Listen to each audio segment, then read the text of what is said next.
Hello，大家好。啊，今日同大家做一個視頻。因為我離開咗巴黎，去咗一個離開巴黎差唔多接近400公里嘅一個城市，跟住諾曼第嘅城市。去一個世界天主教嘅三大朝聖聖地之一。據講啊，呢個係喺維基上邊睇嘅，咁係咪真係的確？咁前面兩個一定係嘅。天主教聖地第一個當然係耶路撒冷啦，耶穌基督出生嘅地方，同埋全世界最大嘅教堂嘅所在地，就係意大利嘅羅馬入邊嘅梵蒂岡。如果大家曾經睇過我 YouTube 上邊嘅片，我曾經係夜遊梵蒂岡拍過俾大家嘅。如果冇睇過嘅，或者冇當時唔知道有呢個頻道嘅，唔緊要啊！你今次睇到呢條片，或者希望你亦幫我 share 出去你嘅朋友啦。一陣間我喺置底留言嘅會再寫我 YouTube 頻道嘅嗰個嘅地址。咁你可以去睇下。之前應該好幾年前嘅，曾經喺意大利羅馬梵蒂岡拍過一個夜景啊，非常靚嘅一個夜景。其實我覺得好啦，咁今日我哋呢個係咩呢？所謂第三嘅世界朝聖聖地就係呢個聖米歇爾山 Mont Saint-Michel 法文係 Mont Saint-Michel。而家我係喺佢附近嘅一間酒店嘅出邊啦。因為尋晚客人係住呢度，所以我亦都喺呢間酒店度住。今日臨出發之前呢，出嚟咧俾大家睇下呢一個嘅Mont Saint-Michel。呢度係我尋晚住嘅酒店嘅情況。而家咧我就轉翻個鏡頭去俾大家一路我行去Mont Saint-Michel嘅時間咧，俾大家去睇下呢一個嘅景色。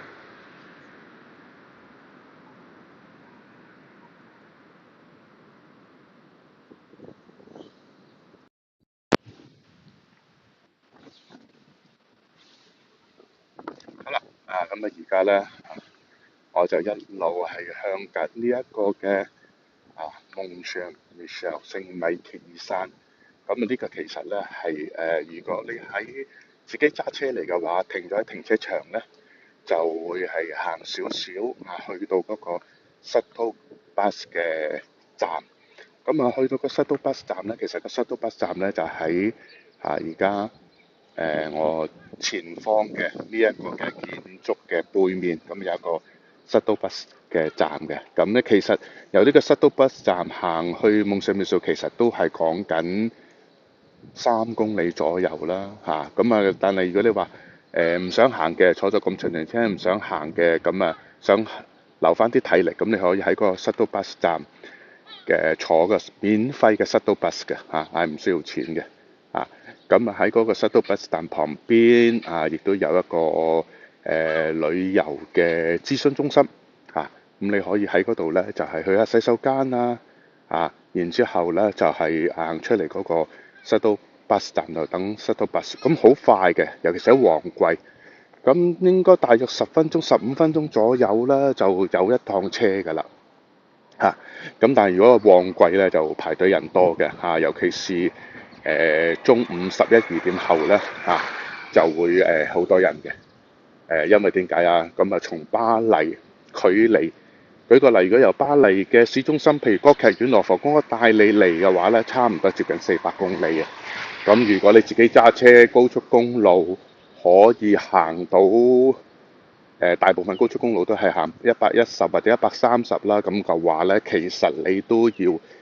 連埋中途停下休息、上下洗手間、飲杯咖啡差唔多咧，都大約需要4個半鐘頭左右嘅。如果就算當你7點8點鐘左右喺巴黎出發，到呢一個Mont Saint-Michel 聖米歇爾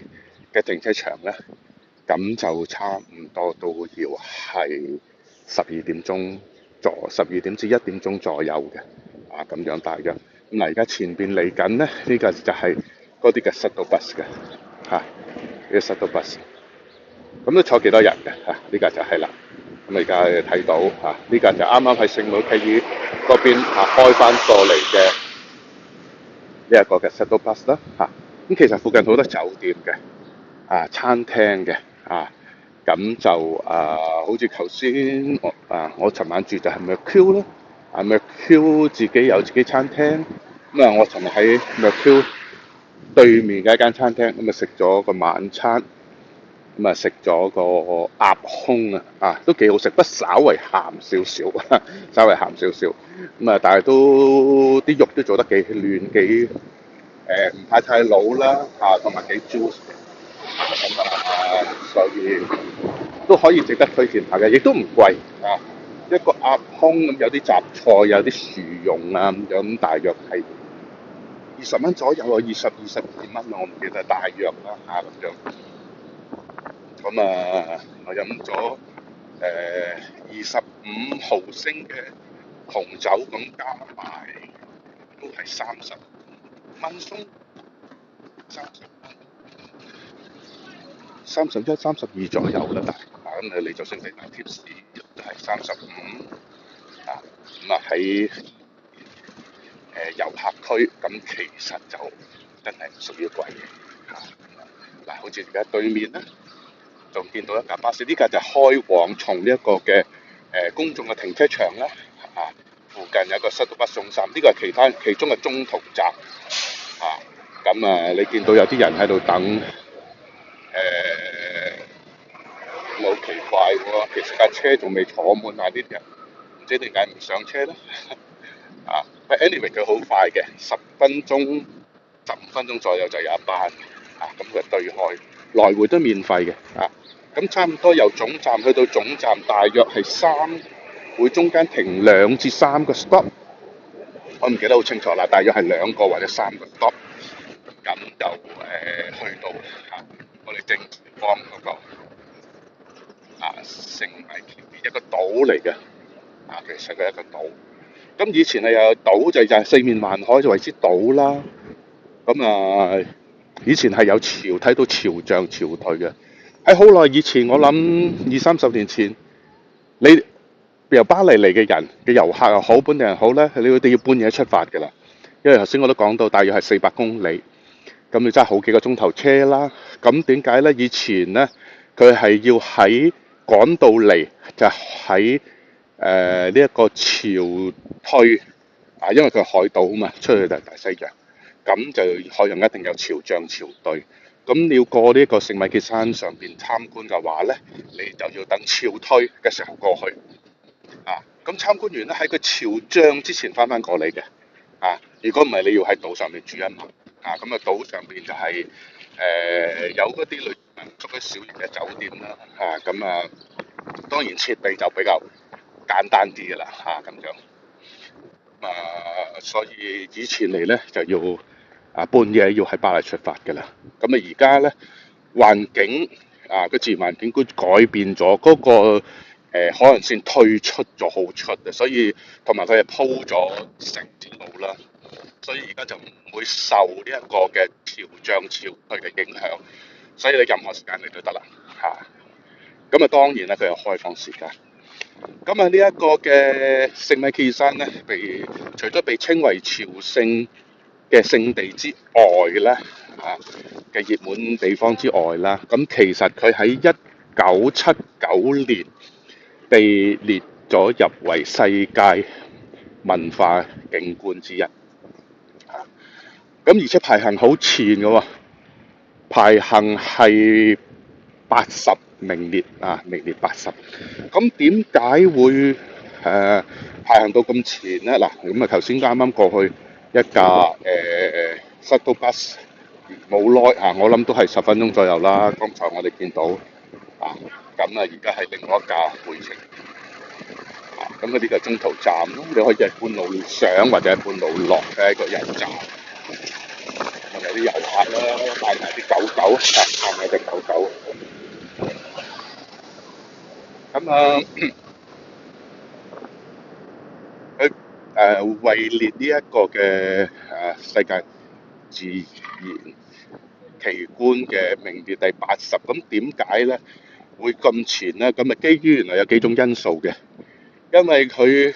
其中有三大因素啊嚇，睇我記唔記得，我唔敢肯定我記唔記得，因為睇過呢個資料係好耐之前。其中一個就因為佢係呢一個嘅修道院嘅建築個教堂嘅修道院嘅建築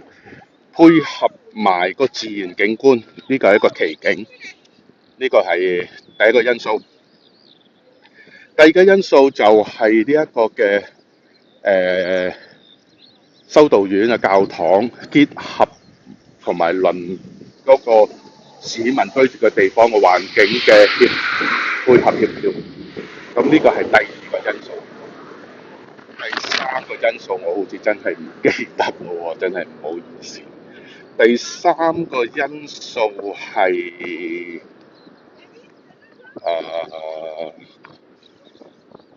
真係唔記得咗啦。不過大家而家時代進步嚇，網絡世界咁發達，咁你大家上去呢一個嘅維基百科度搜索一下，應該搜索得到嘅。呢一個嘅有三個因素底下，令到佢排名係第80位咁樣。咁而家我哋開始已經係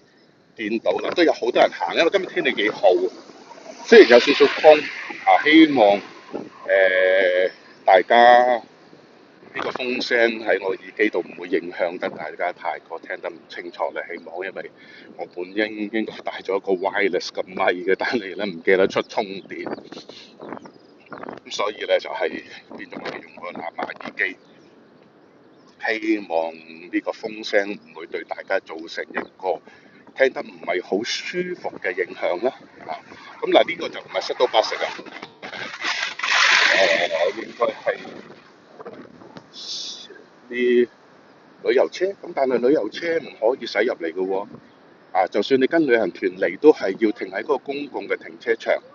然之後咧就係坐嗰啲塞到巴士，或者好似我哋而家呢啲咁嘅情況，去自己步行入嚟。咁喺我哋嘅鏡頭嘅左前方已經開始係見到呢一個嘅食物期間。咁頭先都講到啦咁就會係從前嚟咧就會受到呢一個嘅潮漲潮退嘅影響，是需要你係睇住個時間性呢個有另外一套手法，所以好快嘅你諗下，而家都唔係屬於旅遊旺季都咁頻密佢開得咁頻密，所以就算係旅遊旺季啦都可以係唔會受到太大嘅影響嘅咁大約從總站到總站咧，大約係唔計排隊啦因為旺季可能排隊嘅人會多少少，唔計排隊嘅話咧，大約係10分鐘左右，就要會從公眾停車場嗰邊嘅塞都林站總站去到聖米歇爾山嘅呢一個總站咁來回都同樣咁上下嘅路程都係10零分鐘、15分鐘左右咁樣。咁呢個聖米歇爾山上邊呢座修道院，咁如果你有想入去參觀嘅話咧，你係需要買門票嘅，咁最好喺網上面預訂啦。喺網上面預訂，而家應該係大約嗰日我睇過好似10蚊，大約係咁上下啦，大約啦咁因為而家咧好多地方都加價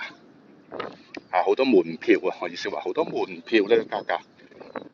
所以咧就正常嚟計就1年會加一次嘅，而家好多時好似譬如好多著名嘅，好似譬如巴黎有個塞納河嘅船河又或者啲羅浮宮凡爾賽宮鐵塔嗰啲門票咁好多時每年嘅4月份都係加價嘅地方好似譬如巴黎另外一個著名嘅夜總會表演紅磨坊以前會有多個嘅，疫情之前仲有個麗都咧，就睇啲大型嘅 show 啦嘅地方啦咁以前仲有間麗都咁，但係疫情幾年令到呢間表演嘅地方疫情之後冇再開啦咁就執咗笠，咁而家就啱啱好似我見到開始裝修，早2日我經過嘅時候咧，係見到開始裝修，不過唔知係俾乜嘢鋪頭或者公司，一個疫情對好多呢一個嘅行業都影響啦。一個例如都咁經營咗咁多年嘅一個大型嘅睇表演嘅地方，甚至乎喺香榭大道嘅卡地亞我前日卡地亞都支持唔住開咗好多年啦，都結業而家裝修緊另外一個嘅公司或者商店，唔知暫時仲未睇到佢係改建係乜嘢公司或者集團去收經營啦唔知啦咁就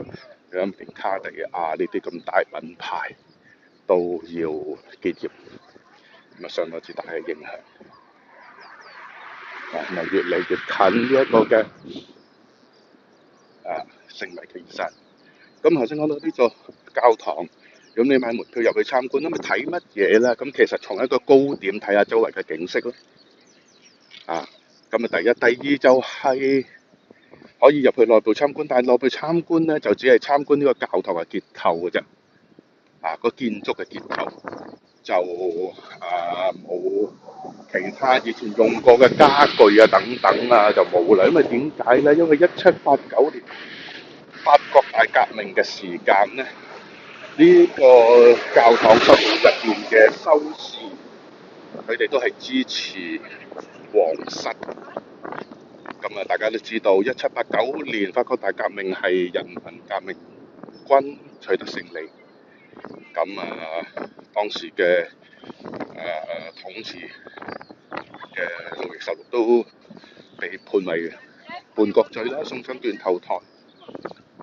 意思就係人民革命軍得到成功。咁而當時呢一度嘅修士係支持皇室，咁所以咧，當時人民革命軍打到嚟聖米歇爾，亦都將呢一班支持皇室嘅修士囚禁起嚟。就囚禁嘅地方就地取材，就喺呢一個嘅修道院，亦都曾經成為呢啲修士嘅囚禁嘅地方。當然啦，佢哋嚟攻打到嚟嘅時候，亦都會破壞咗啦。所以入邊嘅家具已經大部分已經係破壞咗，所以咩家具都睇唔到，只係睇到呢個教堂嘅建築就同埋遠路由呢一個嘅山城底下上去嘅沿路嘅民居啦。而家當時住喺呢度嘅大約係3萬人左右，3000sorry 唔係3萬。因為呢一個好細嘅地方㗎嘛。下面呢一啲當時就係一啲民居啦，因為人數少。而家改建成為一啲餐廳，同埋係賣一啲紀念品嘅地方，同埋有啲細細嘅博物館咁樣。如果你好似譬如嚟到聖米歇爾山朝聖下呢一個嘅宗教聖地嘅時間，咁你就係一係揸車嚟，亦都可以坐火車嚟嘅。坐火車，然之後從火車站再坐公共巴士嚟到呢一個嘅聖米歇爾，咁就再用頭先所講嘅呢啲免費嘅 shuttle bus， 或者步行，好似而家我哋前邊呢啲人好似我咁步行去呢一個嘅聖米歇爾山。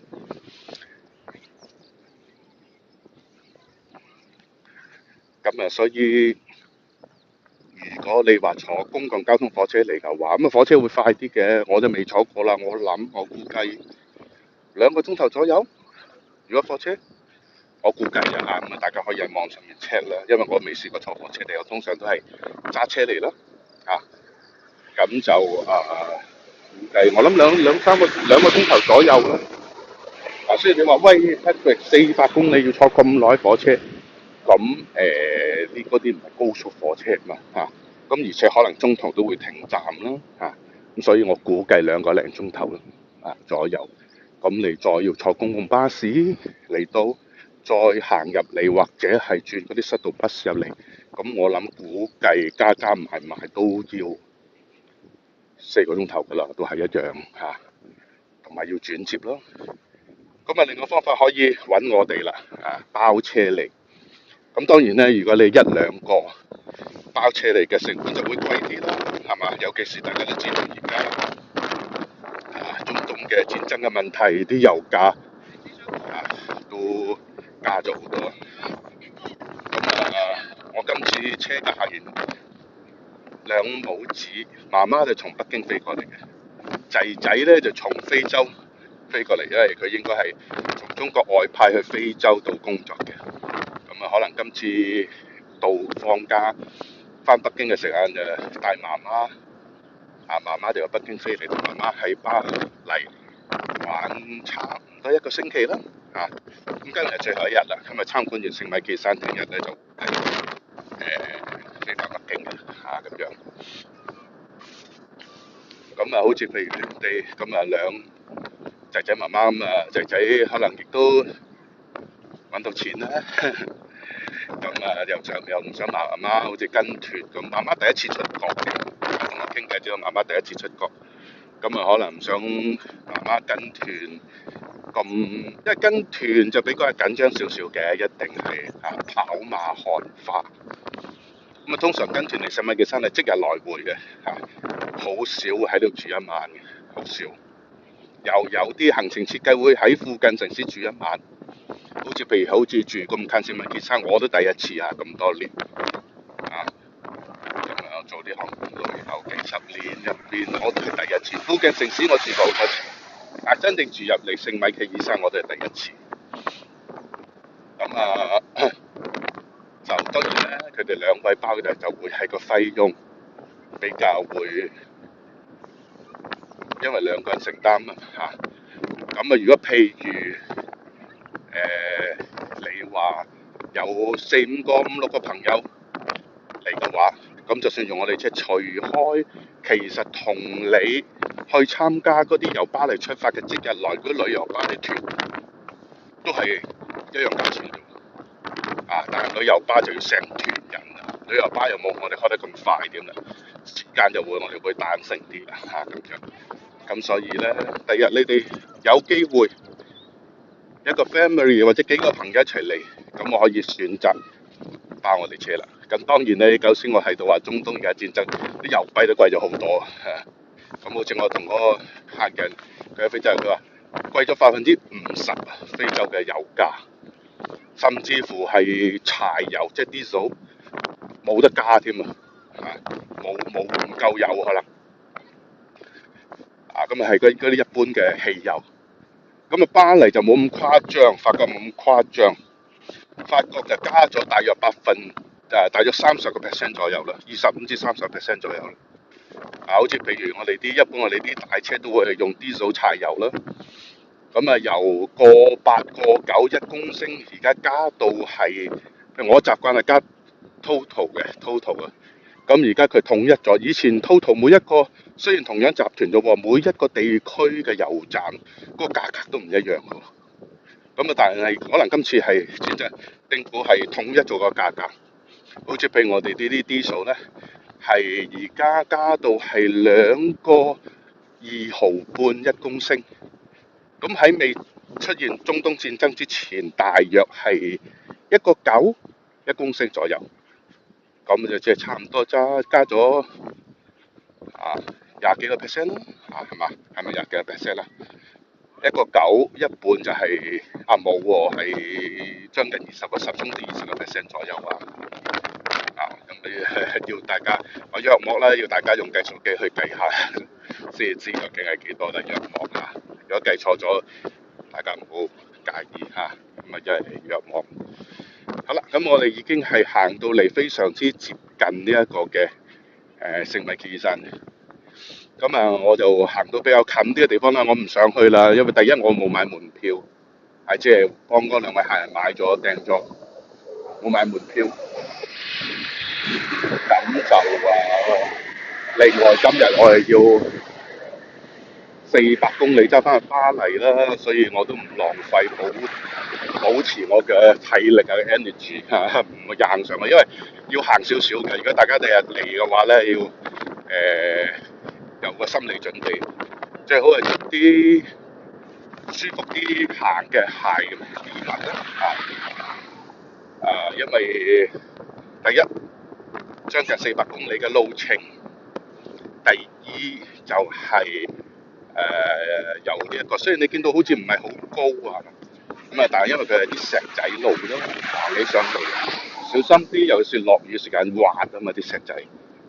咁啊，同埋暗車啦，佢又唔係話車得好犀利，暗車所以咧就行上去都需要少少嘅氣力嘅呢啲小學生嘅嚟到今日，因為佢呢度咧係應該叫做乜嘢教育咧？係咪開放式教育咧？應該用啱唔啱咧？用個詞語，佢哋譬如今日係講夢想美術，佢哋會個先生帶住班學生嚟到，或者甚至乎可能係寫生、素描、繪畫，佢哋會去到實景，或者今日講植物，佢會帶住啲學生去動植物公園或者今日講藝術文化，佢哋會帶到去博物館所以大家去譬如羅浮宮啊，或者係好 you 或者係大家去參觀啲博物館咧，佢就有機會見到啲老師帶住學生去參觀咁樣。所以咧就係佢哋係一啲我唔知應該講嘅開放式教育。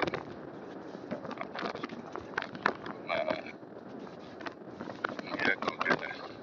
聖米歇爾山，我哋咧好近嚟到，係好近嘅